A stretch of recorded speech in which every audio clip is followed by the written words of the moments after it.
இன்றைக்கி என்ன பார்க்க போகிறோம் அப்படின்னா வாழைத்தண்டில் மிட்டாய் கேண்டி எப்படி செய்யலான்னு பார்க்க போகிறோம்.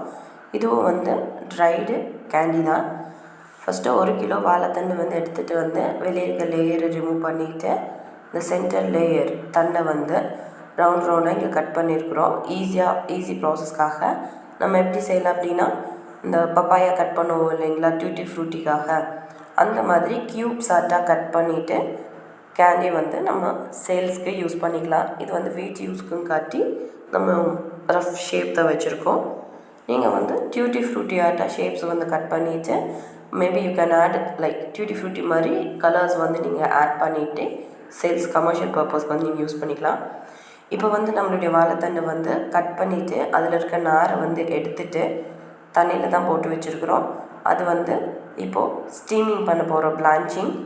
இதுக்கு என்ன பண்ண போகிறோம் அப்படின்னா, இட்லி பாத்திரத்தை வச்சுட்டு மேலே துணியை போட்டுட்டு ஒரு நல்லா கொதி வர வரைக்கும் வெயிட் பண்ணிவிட்டு அதுக்கப்புறமா வந்து நம்ம வாழைத்தண்டு வந்து ஆட் பண்ண போகிறோம்.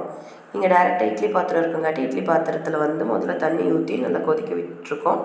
கொதிக்க விட்டதுக்கப்புறம் நம்மளுடைய வாழைத்தண்டு வந்து ட்ரெயில் அப்படியே ஸ்ப்ரெட் பண்ணி வச்சுட்டு எடுத்து இட்லி பாத்திரம் கொதிச்சிருக்க அந்த தண்ணி இட்லி பாத்திரத்தில் 5 to 6 minutes மட்டும் வச்சுட்டு எடுத்துகிட்டு தனியாக இந்த இட்லி பாத்திரத்தில் வந்து தண்ணி வந்து இருக்குது, தண்ணி இல்லாமல் வாழைத்தண்டு தனியாக ஆட் பண்ணி ரூம் டெம்பரேச்சருக்கு ஆற வச்சிடலாம்.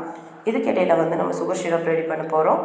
300 கிராம் சுகர், 700 கிராம் தண்ணி ஊற்றி நல்லா சுகர் கரைஞ்சதுக்கப்புறமா ஒரு கொதி வந்ததுக்கப்புறம் ஆஃப் பண்ணிடலாம். ஆஃப் பண்ணிவிட்டு இது ரூம் டெம்பரேச்சரில் இதையும் ஆற வச்சிடலாம்.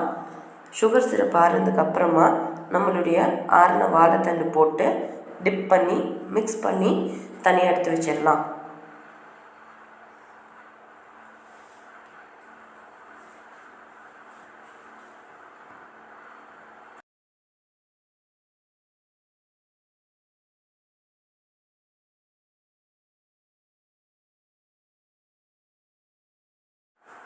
இந்த ப்ராசஸ் வந்து ஒரு நாள் அப்படியே ஊறணும்.